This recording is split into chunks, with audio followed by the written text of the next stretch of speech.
Hey, everybody, glad you could tune in with us today. We're going to continue looking at our study in Philippians. And parents, we're going to look at one verse today and kind of hopefully give you some jumping off points in the conversation with your students.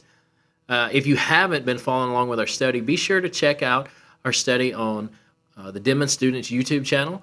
You can also check it out in the Denman Students Facebook group. And if you're not a member, be sure to sign up to be that, because we've got announcements that go through there, and you can check out any videos or anything going on with the group. That's just a great way to stay connected as well.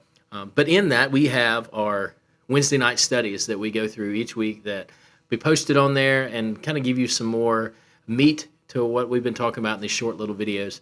But I hope it's helpful for you, and I encourage you to check out that resource. But today we're going to look at Philippians 1, verse 27, and really kind of close out chapter 1 in Philippians.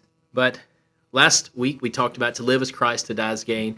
And today we're talking, Paul is concluding chapter 1, which if you read the book of Philippians, chapter 1 and chapter 2 blend together so well. It just there's no real hard stopping point. Verses 26 of chapter 1 through chapter 2, verse 4 really fit together and flow well together. So I encourage you to read that. If the videos are helpful, use those. But today, let's look at Philippians 1, verse 27.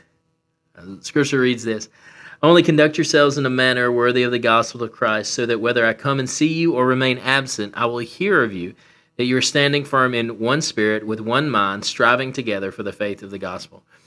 This is Paul's encouragement to the church at Philippi. The church at Philippi loved Paul. They did. They loved Paul. And if you've grown up in church, you understand that kind of love that you can have from a church. Whether that church is 30 people or 300 or 3,000, you can experience that fellowship and that love and that personal growth that the Lord uses local churches to do, to love on each other, to encourage each other. And that's exactly how Paul is feeling as he writes this. He's feeling that love and that fellowship.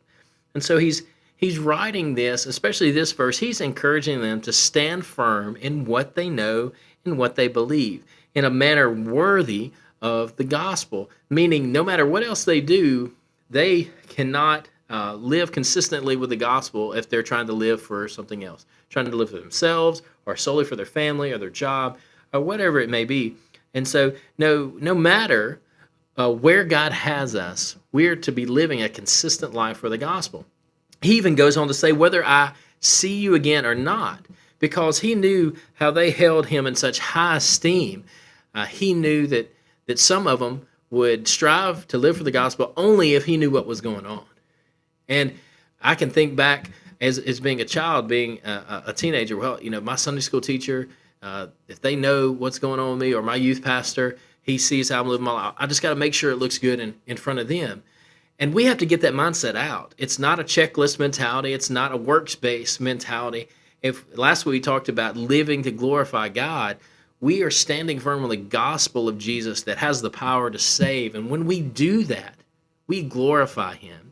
And we show this world that we stand firm on the gospel, and we want it to conduct our life. And he tells us this, to do it in a God-honoring, gospel-centered way all the time. And he does it together. As a church, we need to do it together. In one spirit, in one mind, we represent Christ. We stand firm in a position.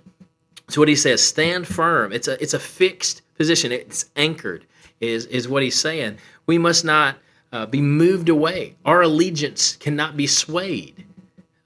If you follow sports at all, it's real easy if your team loses all the time to want to follow a team that wins all the time.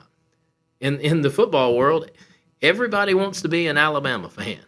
Well, some of y'all do. I don't. But we want our team to win. Well, we have to look at it as this way. Jesus has already won. Why would we want to waver from standing firm for him? We shouldn't. We shouldn't. And that's what Paul's saying. Stand firm in where you are, in what you believe, in the gospel that you are living for. And even in living, he says striving. We are striving in one faith and one mind for the sake of the gospel. And that word for striving there means running. It means competing at a maximum effort. I'm super excited that the Olympics are coming this end of the summer this next year.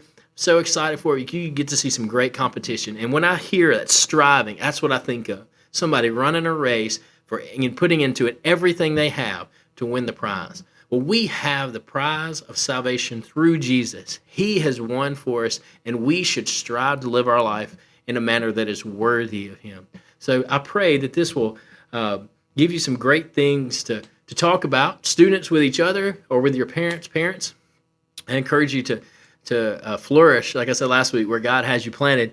And just think of how we can stand firm on the gospel.